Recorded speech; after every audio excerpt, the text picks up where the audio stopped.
Welcome back, ladies and gentlemen, to another edition of Through the Fire and the SBN Small Business Network podcast. I am your host, Ryan Wickline, and today we are joined by a very special guest. She is a trauma-informed healer and the founder of the Trauma Matrix, Ms. Emma Lyons. How are you doing today, Emma? Hey, I'm very good. Thanks for having me on, Ryan. I really appreciate it. Yeah, I'm excited to dive into this subject. It's kind of fascinating to me, and how you got this insight.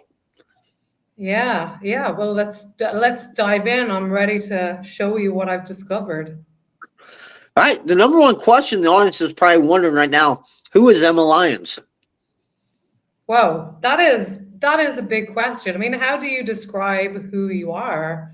I think. Well, I mean, I help people to transform, and I've been through the fire myself.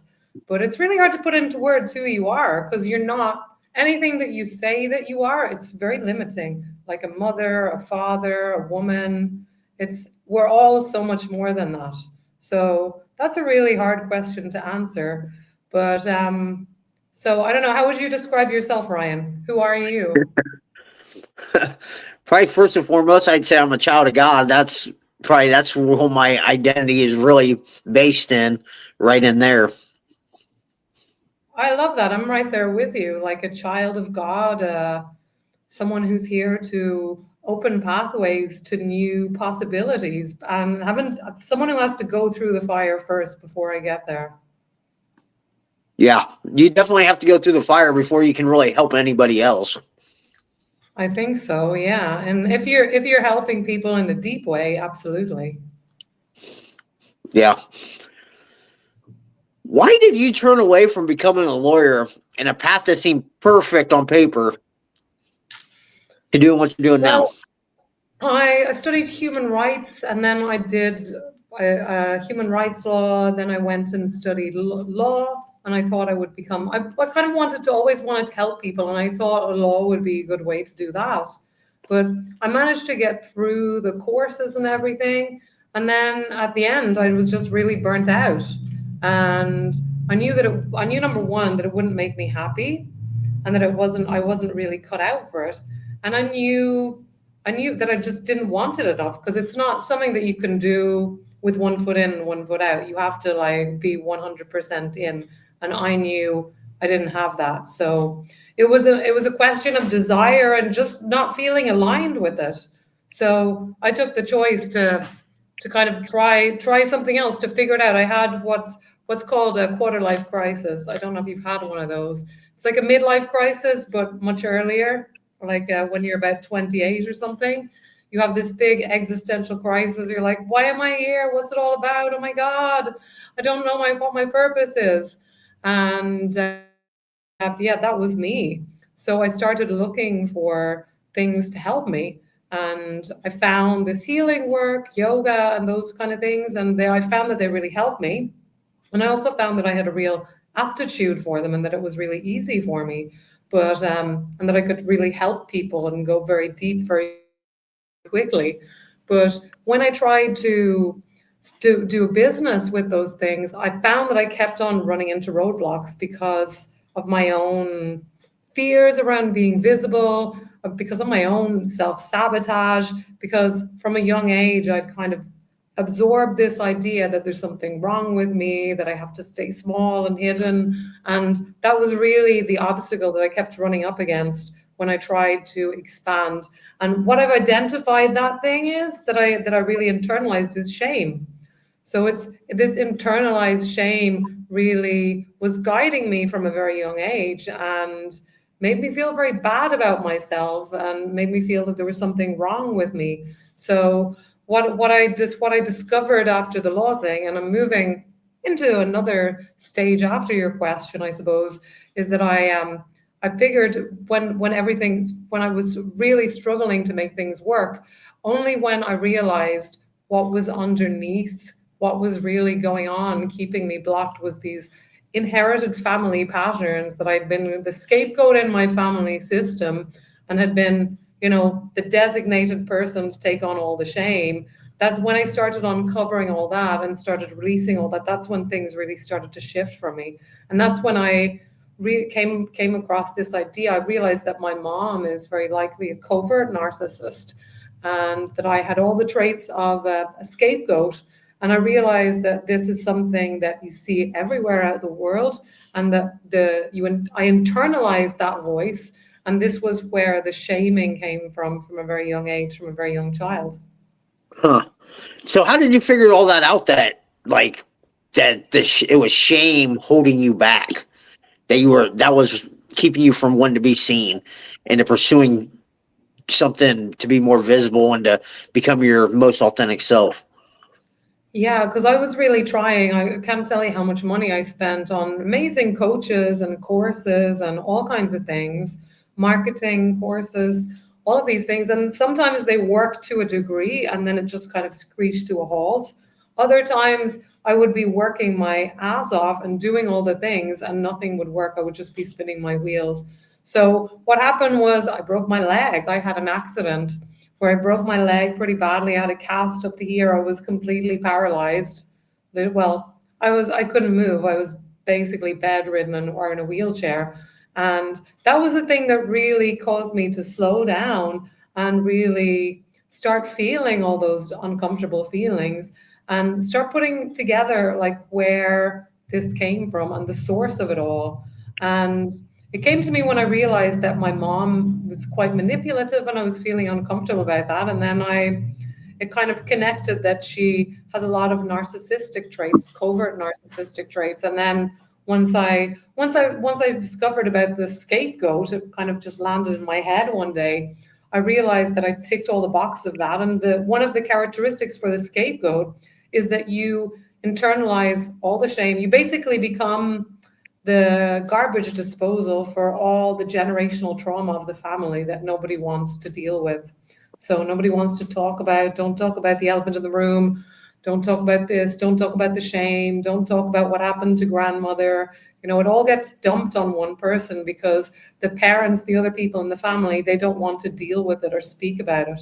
So it gets dumped on one child, and it's usually the most sensitive child that kind of becomes that. And what happens then is that you basically internalize all that shame. You turn it against yourself. So, and those are the two things that you can do with shame, because shame is not a normal emotion. Shame has no upside. Shame is all about keeping you small and keeping you tiny and minimized. And when we experience shame, we can't digest it. So we either internalize it and put it against ourselves, and that becomes self-attack, or we project it onto someone else. And I could see that this happens out there in the world. You can see it in collectives, you can see it in corporations, you can see it everywhere, this system playing out. And then I realized that I internalized it and had internalized this critical voice. And this was kind of the autocrat that was telling me, you can't do that, you're stupid, you're fat, all of the insulting things that a narcissist or a shaming voice might say. I had that. So when I put that together, I started to realize that we don't need to change the narcissist outside there. We can just change the receptor to it. So if there's for someone to shame you, Ryan, if I say you're a Coca-Cola, you're going to just think I'm crazy. In order for you to experience shame, you need to have that voice inside that's like, yeah, my God, I am fat, or I am stupid, or whatever the insult may be. Then you'll experience shame. So what I realized then is that the way to liberate ourselves is to free ourselves from this internalized part. And the more we exercise this shaming voice, I call it the inner narcissist, the more impervious we become to shaming from the outside, our narcissists coming and trying to shame us from the outside world. Huh. So how would you go about like reprogramming your mind like that, and how would you say probably change your story in your head about yourself? Well, you have to realize, and this is the exact opposite of what we're told. We're told to identify that critical voice as you. We're told that critical voice is you, that it's a wounded part, that it's trying to protect you. But I realize that that's not the case. because and it's really funny because they tell you to sit down with this shaming voice and try to empathize with it, try to understand it. And with narcissists out there in the world, they tell you to do the opposite. They tell you don't engage, don't defend yourself, just walk away. And the thing is, if we sit down with this shaming voice, which is something that I did for all my life, what it's because I said shame is not a normal emotion. If you're feeling anger or rage or sadness or whatever, you feel that fully and you experience another emotion underneath it. But shame is not the same. Shame is very different. If you feel shame and you sit with shame, guess what's underneath it, Ryan? Probably more It's more shame, wasn't it? shame. Yeah, and guess what's underneath more shame? More shame. Shame. Yeah, it's a bottomless pit of shame. This is why shame is not a normal emotion. And that advice to sit down with it is really bad advice because it's this voice inside, it's just like a narcissist. It gaslights you, it tells you, it makes you question your reality. That didn't happen. Oh my God, you look like it guilts you, it shames you. Oh my God, you look so fat, or whatever the voice might say. It's all about control. And then we're told by the conventional wisdom that this voice is trying to keep us safe. But just like the narcissist that beats you in the face and that punches you in the face and then says, "Oh, I'm doing it because I love you." That's not love. That's control. It's trying to survive itself. It's not trying to keep you alive. It's actually trying to destroy you and keep you small. So once I realized that on a really deep level, I was able to dissociate from it. And then because this inner narcissist, as I call it, it gets just like the narcissist outside in the world. It has nothing without the supply it gets from other people. So this narcissist is like a ghost. It's like a shell. It's like a light bulb. It gets no energy until you give it the fuel. You give it the electricity to light up. And if you stop feeding it, it's got nothing and it dies. But most of us have been feeding this thing, have been performing for it, have been arguing with it, have been justifying and defending and fighting with it and keeping this dance going for 20, 30, 40, 50, 60 years. So it's got a lot of momentum going. But I do have a system for breaking up with it. And the first step is to really recognize that that voice isn't you and to recognize that it's kind of got you under a magical spell. And once you recognize it, you name it, you can really start waking yourself up from the loop. And also, the second thing that you've got to do is stop defending it. Start doing, this is what they say with narcissists out there in the world.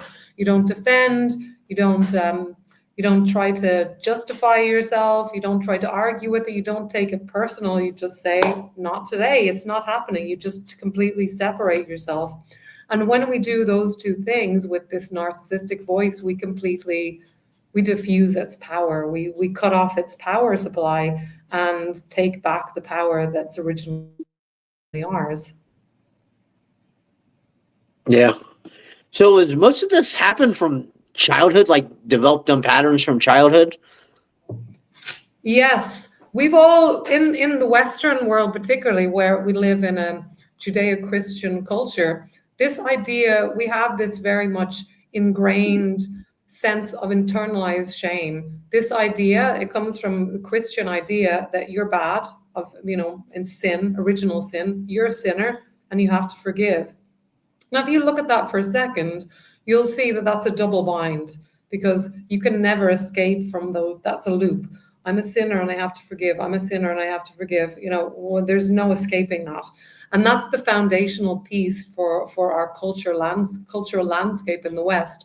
So our whole cultural framework is built on that idea, this idea that I'm defective, that I'm bad.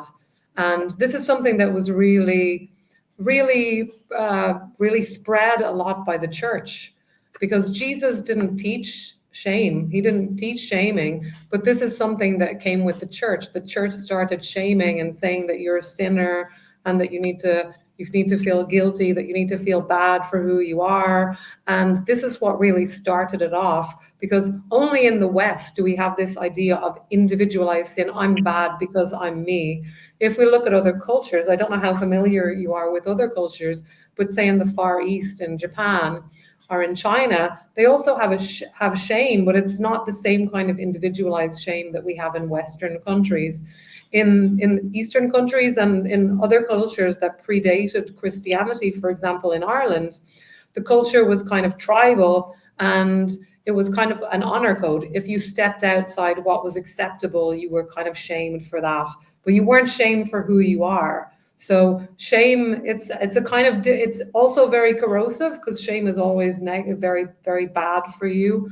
But the type of individualized shame that we have in Western cultures, it's very, it's very corrosive and very toxic, because you are just bad as an individual. This is kind of what's drilled into us, this shame. That's what it says. It says that you're bad, there's something wrong with you, you're defective. And when you start seeing this, Ryan, you see this everywhere. It's in our advertisements, it's in the church, it's everywhere. You see this shaming taking place. And you also see it in parents, the way they bring up children. We're taught to shame people as a way to control them. And that's the cultural kind of norm that we have here in our world, in the Western world. Now that you say something about that, you do kind of can kind of picture it in a lot of places. Absolutely. And shame, like I said, it's not like other emotions, Ryan. Even anger, it's considered not acceptable for lots of people. Like women aren't allowed to experience anger growing up, for example. But anger can be very positive. Because anger gets you in action. Oh my God, I'm angry about my situation. I'm unemployed. I'm not successful. So anger can get you up and doing something about that. Or if there's some kind of injustice in the world, anger can spark you to go and, change that situation. So anger can be good. Sadness is also healthy. Sadness is also an emotion that we can feel and experience and come out of. It's like a message. It's a message that tells us that, something, there's something that's not quite lined up that you need to change. Anger tells us that we need to set a boundary with someone. But so all of these other emotions have positive message, but with shame, that's not the case. Shame has no upside. And that's not what we're told. We're told by the conventional wisdom, by psychotherapy, because it's so Eurocentric, that shame is normal and natural to human beings, even though it's not. That's a Eurocentric perspective. And it's absolutely not true, because you can see in cultures that predate European colonization are cultures that didn't have hierarchical structures to them. They didn't have this shaming. And particularly this individualized shaming, it came from European empires. So it's not a human thing. We weren't born like this. And if you look at the story of Adam and Eve, you can look at that as a tale of shame, how shame originated. Like before, the Adam and Eve had no shame. They didn't experience that self-consciousness. And then suddenly they felt shame. So shame, it's not natural, it's not inherent to us human beings, but we're told that it is. And it's even coded into our language, Ryan, with language like, oh, you're so shameless. Oh, you have no shame. You're so shameful. So if you have no shame, it's a negative thing. You're bad. You're behaving in a way that I don't like, basically. And very often you're acting out of push down shame when you're acting, quote, shamelessly. You're acting out of unprocessed shame that you've repressed. And if you're acting shamefully, they're saying, oh my God, you've too much shame. And that, again, if you even that language, it's all about controlling people and keeping people in their box. So the whole society is set up to keep us in our little boxes. And shame is the perfect tool to do that. Yeah. So how does it sabotage the most self-aware people, though? Well, this is the thing.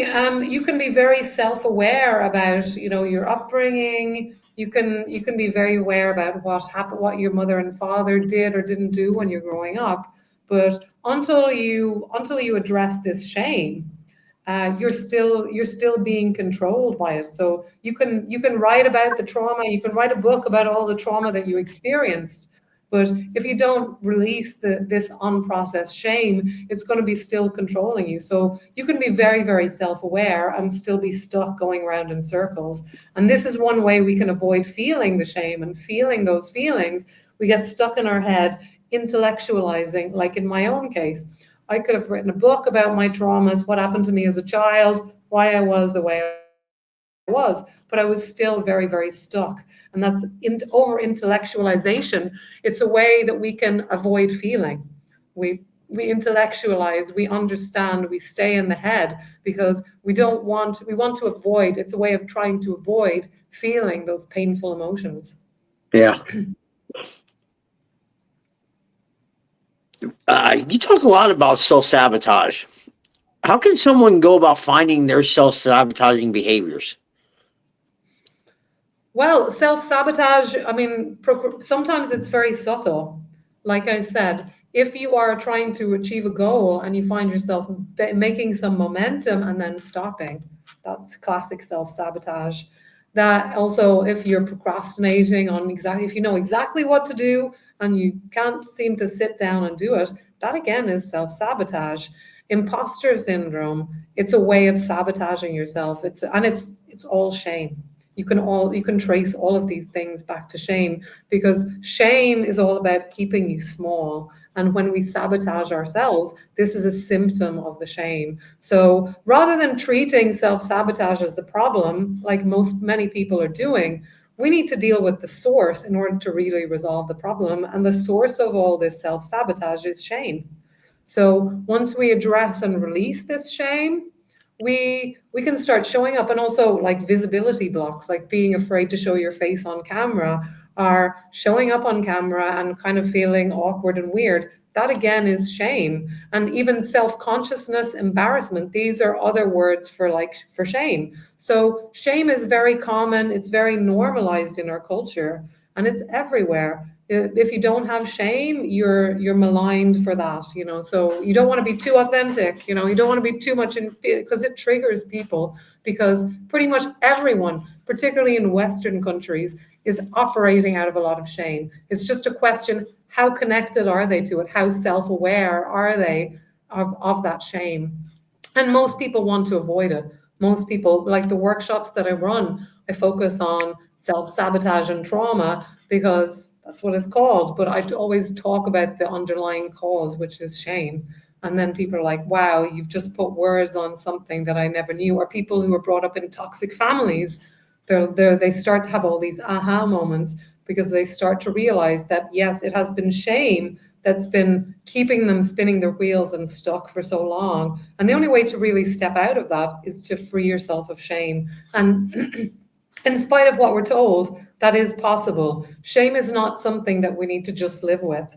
And even people like Brene Brown says, I don't know if you're familiar with Brene Brown, but she's the shame lady, and she makes a lot of excellent points. But she also says that shame is essential. You need a little bit of shame in order to be a good person. And she says that if you don't have shame, that would make you a psychopath. And I totally disagree with that. Psychopaths and narcissists they've been written about and studied about. They're actually acting from unprocessed shame. Narcissists have a lot of shame that they can't face. So they have to get narcissistic supply and project their shame on someone else. So this is actually unprocessed shame. Shame is not something that we can, it's like they're telling us to polish the cage from the inside rather than open the door and get outside. You know, put some pearls on the straitjacket rather than take it off when they talk like that and tell us that we should just get more comfortable with our shame rather than take it off. It's like a heavy coat that we've been forced to wear and told that it's normal and that it makes us a good boy, because it doesn't. Shame actually shuts down your ability to empathize. So this kind of conventional wisdom that says you need shame in order to know that you've done something wrong is completely illogical, because shame actually shuts down our ability to empathize. And our ability to empathize is what we need to be good humans, not more shame. We need less shame or no shame. We need to exercise the shame demon. What made you realize that self-sabotage wasn't a mindset issue? Because it's not just about doing the mindset work. It's not, I was doing all the affirmations and things, and it's great. I think everyone should keep doing it. But the thing is, this fear is stored in your body, your nervous system. So this is why, when you get triggered, your body goes, you get clenched up, your body actually gets smaller. That's not your mindset, that's your nervous system. Your nervous system is going into reaction because it thinks there's some kind of danger on. And that's actually, it jumps the gun on your mind. Your mind doesn't control that. It's your nervous system. Your nervous system jumps in quicker before the mind. So working with the mind is great, but you've also got to work with the body, because this is where we store all our trauma. It's actually stored in the cells of the body, and in the chest and the heart. This is why your body shrinks up. So you can tell yourself, I'm great, I'm fantastic, I'm free. But if your nervous system is thinking it is not safe, it is not safe to be seen, you can show up and you're going to be like, your body is going to be protecting yourself. So you won't be able to really show up authentically, because your nervous system is in overdrive trying to keep you safe. Yeah. So you got to work with the whole body. Mm-hmm. How did Yeah. you connect that? What did you do, like move body wise to help you with that? Well, I mean, yoga, breath work, all of these things is helpful. But now I work somatically and energetically with people. I help release it from their body. Because it's not enough to just talk about these things or to know it or to repeat affirmations mindlessly. You've got to feel it in your body, and you've got to release that shame and those stuck emotions that are stored in all the cells of your body, that are like they're clenching. So this is not about, I discovered it because just doing mindset work only got me so far. And because the nervous system, the nervous system would continue to react, even if mentally I knew that everything was safe and I was fine. So that's how I realized yoga really helped me, working with the breath really helped me, doing somatic work really helped me. So all of those things, they need to be used together. And sadly, a lot of people, when they're doing this kind of work, or when they're in therapy, it's just really it's kind of, the work is confined to this area. And we have a whole body here down below that we've got, that's storing this trauma and this shame that needs to be dealt with as well. Yeah, I'm more into a holistic approach too, like mind, body, spirit. You can't just attack it from one area. You got to attack it from all three. Absolutely. Yeah. If you just work with the mind, you're going to be going round in circles. You've got to, we are a very holistic being. So you've got to deal with it. Like you said, mind, body, and soul. You've got to convince, if you've got this old tape saying it's not safe to be seen. Yes, great. Do the affirmations, but also start work with someone, or, do some practices that are going to help you release this fear from your body. Sometimes we need to release somatically by moving, either working with the breath, or also energetically. It's very helpful. When we start releasing these energetic blocks, when I work with people, I can see things in, the body, in the chest, in the shoulders, where we store all of these things. So all of those tools are really helpful. So find someone, I would say, find a guide for you, find a guide for yourself, because I talk a lot about shame, and shame really thrives when you're keeping it secret. So we don't talk about it. This is why when people are abused, they're told, don't talk about it, don't tell anyone, because shame thrives and grows when it's kept secret. But when we share it, when we start creating community, when we start talking about shame openly, we can release it, we can let it go, and we can step outside the cage of shame that we've been put in, and we've been living in all our lives, and told that that was all that we got. Yeah. What type of breath work do you specialize in? Well, I teach yoga, so there are different kind of pranayams that I work with. So like long deep breathing, also breath of fire, but even very simple things like doing a breathe, inhaling for 2 seconds, holding it for 2 or 3 seconds, and then a long exhale, like a sigh exhale. It's really powerful for relaxing the nervous system. the autonomic nervous system, so your body just relaxes, because your mind might be relaxed, but the rest of your body could be on high alert. We've all experienced that, where your body is just tense, even though you might consciously know that everything's okay. Your body is just holding all this tension. So even something simple like that, doing some long deep breathing into the belly, up into the chest, and then releasing it, even with a sigh, that kind of thing, even doing 2 or 3 of them can be really powerful. Yeah. What's the breath of fire that you were talking about? The breath of fire, it's called Kapalabhati in other types of yoga. And it's basically a short exhale, and then you pull in the diaphragm and push the air out very quickly. So it looks like this. I don't know if you've experienced Kapalabhati, it's called in yogic terms. So your chest stays still, and your diaphragm just goes in and pushes out the air. So the inhale happens automatically, and the exhale, you have a sharp exhale and the air coming out through your nose.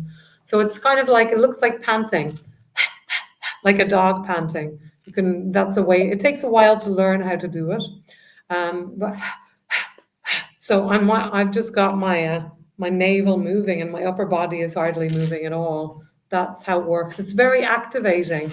So it might not be so good for relaxing. It's good for really energizing the system. For relaxing, that kind of full inhale and sighing the breath out is really powerful for that.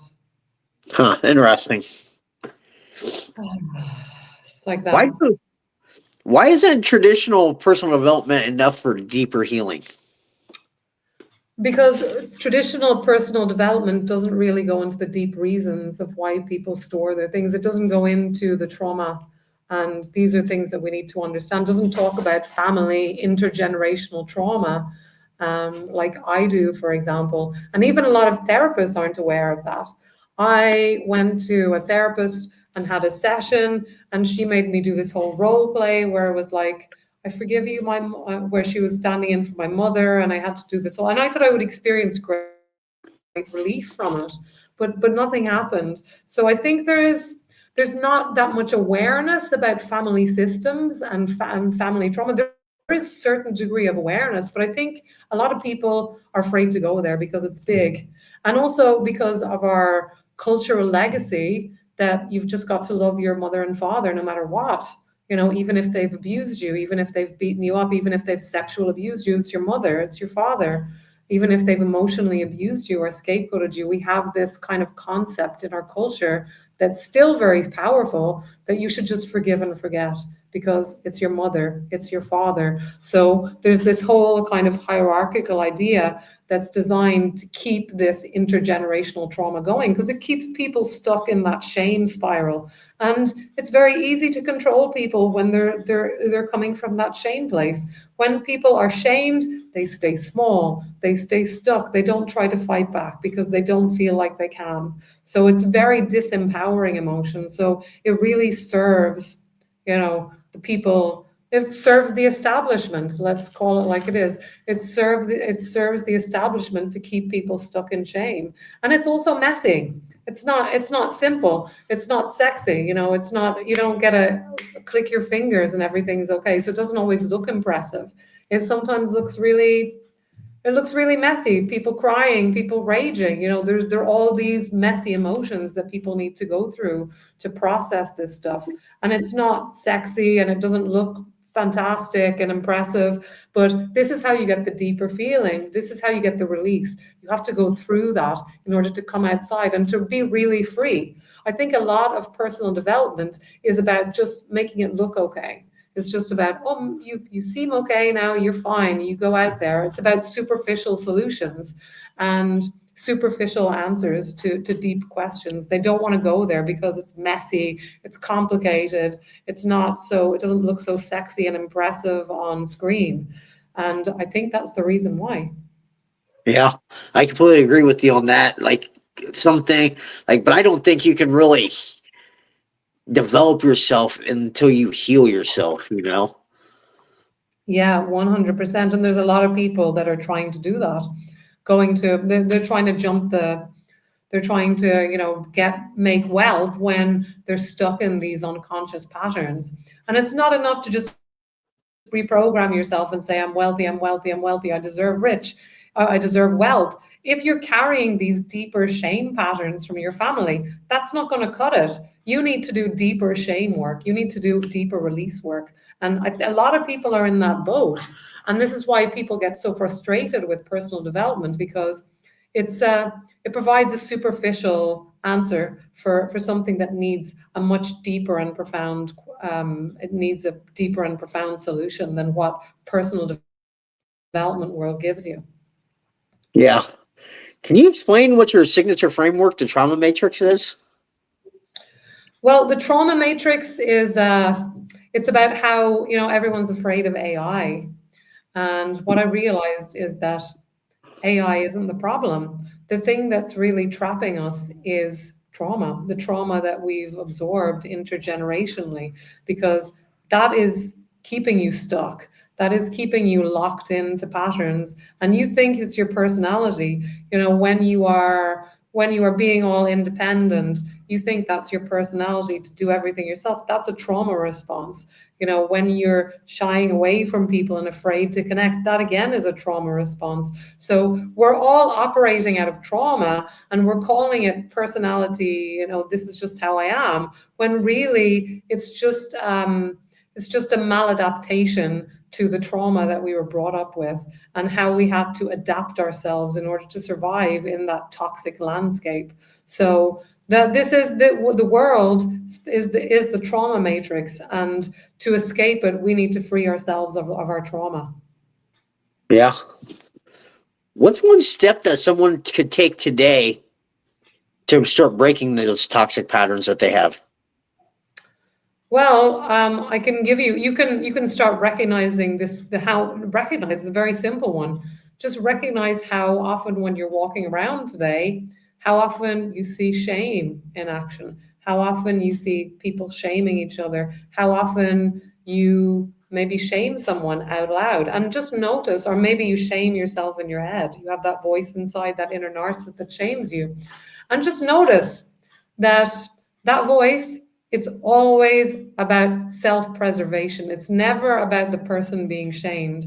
Like if I'm sitting here and there's a child here that's bothering me, making noise, if I shame him to keep him quiet, I might pretend, oh, I'm doing it for his own good, but really, I'm doing that because I feel uncomfortable by him doing whatever he's doing. So I can fool myself that it's about the person being shamed, but it's about me.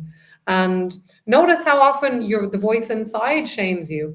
And we've been programmed to believe that shame helps you be better. A lot of personal development is very shaming, because they're like, oh, bees, work harder, you got to push through, you got to fight harder, you got to hustle. This is shaming language. And it's very quick and it might look good and look sexy on the outside, but it always leaves poisonous imprint. And for lots of people, it doesn't do any good. It keeps you it makes you shrink in the medium to short term. So my one tip would be to start recognizing that, and recognizing that shame is always a tool of control. Even when people pretend that it's about, I'm trying to care for you, it's always about control. When the voice in your head says, you can't do that podcast, you can't get up on that stage, you look stupid, recognize that that's shaming, and that it's not about protecting you. That is about protecting that voice, that ego mind, that narcissist that you've internalized. And just knowing that is going to help you diffuse it and take back your power. So that's my one tip for you guys. Awesome. What kind of coaching services do you provide? Well, I offer one-to-one coaching, and I also have a program which is called Reclaim Your Shameless, because this shameless word, it's like I said, our language has been hijacked to basically promote shame and normalize shame. And this word shameless, every other word in the English language that ends in less means that you don't have that thing. Hopeless, homeless, just to use two examples. But when we talk about someone who is shameless, it's not that they're rarely operating out of no shame. They're operating out of repressed shame, like they get drunk and they take all their clothes off, and they're acting in a way that makes me feel uncomfortable. So I say they're shameless. The other thing that we say is that if someone is being really authentic and truly themselves, I feel triggered by that. Oh my God, that person is so shameless. So I'm about reclaiming this word, reclaim this shameless word, reclaim your shameless. That's what my program is about. It's a 6-week program that's really about taking apart these roles in our family, how we took on this shame, and really dismantling this shame voice and take back your power. So that's what the whole program is about. And it includes somatic work, writing, as well as weekly calls. And it's about I have a collective, a group together, so people really connect to release and dissolve their shame. Because I'm not about, most people that work with shame tell you that you just have to live with it. It's like they tell you that you have to make friends with your shame. And I'm not. No, you don't make friends with your shame. You evict it. That's a narcissist. It's no good for you. It gives you nothing. It's like a parasite. It takes everything from you and it gives you nothing back. It makes you shrink. It makes you small. It takes away your energy, makes you feel helpless and powerless. So you don't owe that thing anything. Awesome. So what kind of challenges do some of your clients face besides the shame? Well, it's about really noticing the shame when it happens, because sometimes shame can be really sly. Sometimes shame, I don't know if you ever had a shame attack, where your body kind of just goes into shame. So that's a big one. But also, like, when you feel embarrassed, when you feel self-conscious, these are other words for shame. So recognizing those other forms of shame, and I have a system that I help people to really to connect with the shame and to come back into their body, because shame actually hijacks your body like no other emotion. It takes you over, it makes you shrink, it makes you freeze, like not. And fear might make you freeze a bit, but shame, it's much more debilitating. I don't know if you can resonate with that, but I believe that's really true, and for the people that I work with as well. So I help them, recognize those micro shame, when a little bit of shame comes in, and really help them discharge that energy and actually release shame. So they're not just sitting with shame, as some people suggest they do, and actually releasing the shame, because you don't need that shame. It's no good for you. And nobody needs shame to be a good person. So those are the main kind of, and also the main thing that people have, I suppose, is that they've been programmed and patterned and repatterned themselves for 30, 40, 50, whatever years, to think shame is normal, to think shame is their personality, to think just this is just how I am. And taking that apart, dismantling that, it takes a little bit of work. Yeah. Anything usually like to do with healing takes usually a lot of work, and it's pretty messy. How much do you have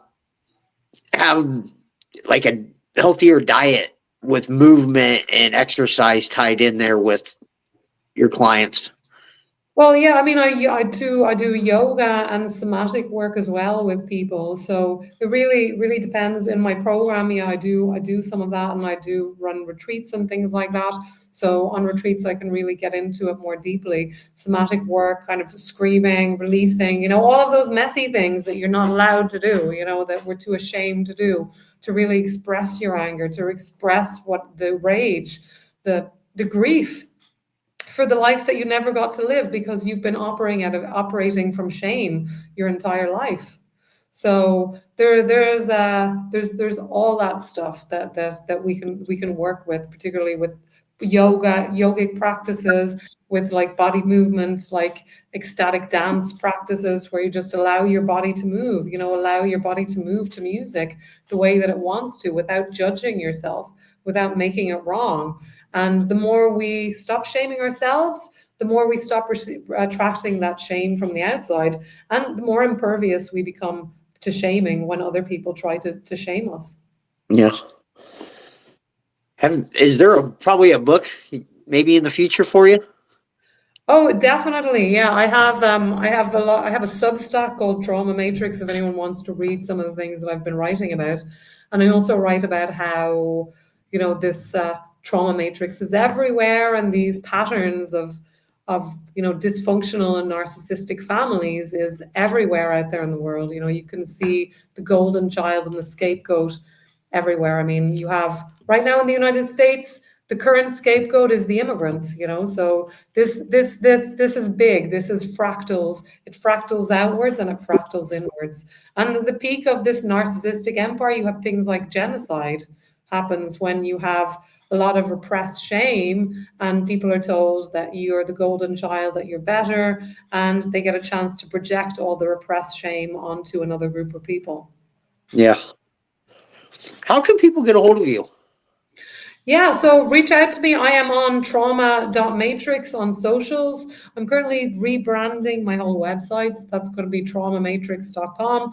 But reach out to me on the socials. It is Trauma Matrix. And I also have a free gift for you guys if you are interested, if you're intrigued by what I'm saying. It's called 5 Signs That It's Time to Break Up with Your Inner Narcissist. So if you're thinking, wow, I can relate to some of the things Emma are saying, this is your next step. It shows you 5 clear signs that this narcissist is running your life, and also gives you tools and strategies for how to break up with it. And you can find it at tinyurl.com/not today narc. Not today narc, NARC. So you can find it there. And I would love if you want to send me a DM. My DMs are open on social media, trauma.matrix. So let me know how you found me, or if this resonated for you, what I'm sharing here. Awesome. And I will put all that in the show notes for everybody if anybody wants to connect. Is there anything we haven't covered that you want to talk about? No, I think I've covered a lot, but I mean, to finish, I would just say, you guys, stop being led by shame. Shame has no power over you. Shame is a parasite. This narcissist that we've all internalized to one degree or another, it has no power over you as long as you stop feeding it. You stop giving it narcissistic supply. It's a parasite. It's nothing. It takes all its energy off you. If you have a parasite in your digestive system, you don't send it love or try to take it to therapy. This is what we're told to do with the inner narcissist. No, you exercise that thing. You take your drink to get that parasite out of your body, and you can do the same with this inner narcissist that you've taken on from culture, from cultural programming. It's a trance that you've been under, and you can wake up from that trance. It just takes a decision and a choice from you. Yes. Okay, final question. What is one piece of advice you'd like to leave our listeners with about overcoming adversity? Wow. Well, I mean, there are so many things that I could say. The way to overcome adversity is to go inside yourself. That's the adversity comes from inside you. It's not from outside. You go inside, you do that shadow work, you deal with your shame and shame is one that I found that kind of underlies so many dysfunctions that people have, and all compulsions, alcohol addictions. So go and release that shame. Talk about those things, bring them out, express them, give them voice, and let it go. Find a process that works for you to start releasing that darkness, to recognize it. Because if I want to let go of this mobile phone, I've got to pick it up and recognize that it's in my hand first. Only then can I put it down. And the same goes for us and our, the BS we've been carrying around from our parents, from our grandparents, and just think they never went to therapy. They never did any personal development. So just think of all the things they're carrying. And you can be the one to break that cycle and not pass it on to your kids or generations coming up. That's great advice right there. Well, Emma, thank you so much for coming on here and sharing your insight with us. Pleasure. Thank you so much for having me, Ryan. Well, guys, that's going to be all the time we have here today. Remember, the only way to get what you want is go through the fire.